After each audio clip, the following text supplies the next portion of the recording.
नमस्कार मित्रांनो, माझ्या चॅनल मध्ये तुमचं स्वागत आहे। मी आज बनवत आहे रेशनच्या तांदळाचा भात म्हणजे फोडणीचा भात। तर मी याच्यासाठी पहिला जिरी मोहरी तडकवली, त्याच्यानंतर मी लसूण टाकला 2 ते 3 पळी म्हणजे कळ्या, त्याच्यानंतर चिरलेला कांदा कापला आणि मिरची टाकली। आता मी कापलेले टमाटर टाकत आहे।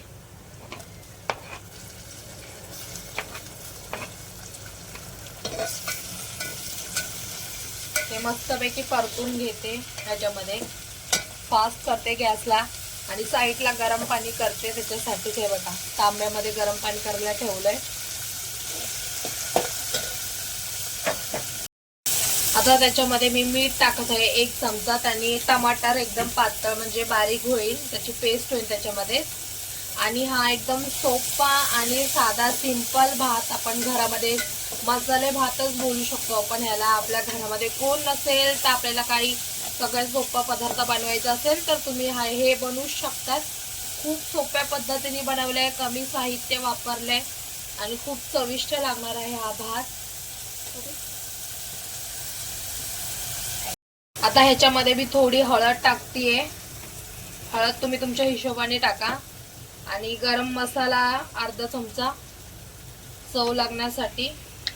आणि आता एक मिश्रण करून घ्यायचं। बारीक गॅस करा, नाहीतर सगळा मसाला जळून जाणार। आणि 5 मिनिटासाठी तसं सोडून द्या। आता आपण हे जे साईडला गरम पाणी करायला ठेवलं होतं आपण ते ह्याच्यात टाकणार आहे।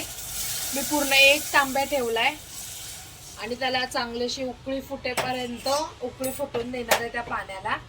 म्हणजे मसाला एकदम चांगला एकदम भुनून निघणार आहे। आणि भरपूर सारी अशी कोथिंबीर टाकायची। आता ह्याच्यामध्ये पण टाकायची आणि त्याच्यानंतर भात झाल्यावरती त्याच्यात देखील टाकायचे आहे। आपली उकळी फुटली आहे छानपैकी। आता हा भात आपण जे तांदूळ साफ केले ते टाकणार आहेत। हे मी आज राशनचे तांदूळ वापरलेत, कारण मला खूप दिवसापासून राशनचे तांदूळ खायचे होते। खूप छान असा भात होता याचा, मसाले भात बोला तुम्ही याला एक प्रकारे। आणि याला असं मिक्स करून घ्यायचंय। आणि ह्याचं जोपर्यंत पाणी आटत ना त्याच्यावरती प्लेट झाकायची। आपण ह्याच्यावरती एक प्लेट झाकणार आहे आणि त्या प्लेटीमध्ये पाणी ठेवूयात। बारीक गॅस करा म्हणजे छान असा वाफेवरती शिजून निघेल भात, एकदम चांगला होतो, सुंदर। तुम्हाला जर माझा व्हिडिओ आवडला असेल तर लाईक करा आणि चॅनलला सबस्क्राईब करा। असेच व्हिडिओ हवे असतील तर कमेंट देखील करा।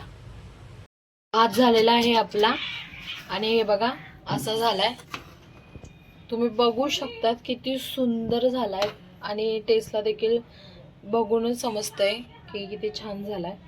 एकदा नक्की ट्राय करा ही रेसिपी, सोपी आहे। घरात कोण नसेल तर तुम्ही एकदम सोप्या पद्धतीने आणि कमी साहित्यामध्ये बनवू शकतात।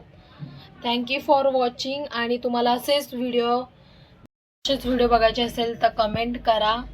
आणि हा रेसिपी कशी झाली आहे एकदा कमेंट बॉक्समध्ये पक्का सांगा। बाय।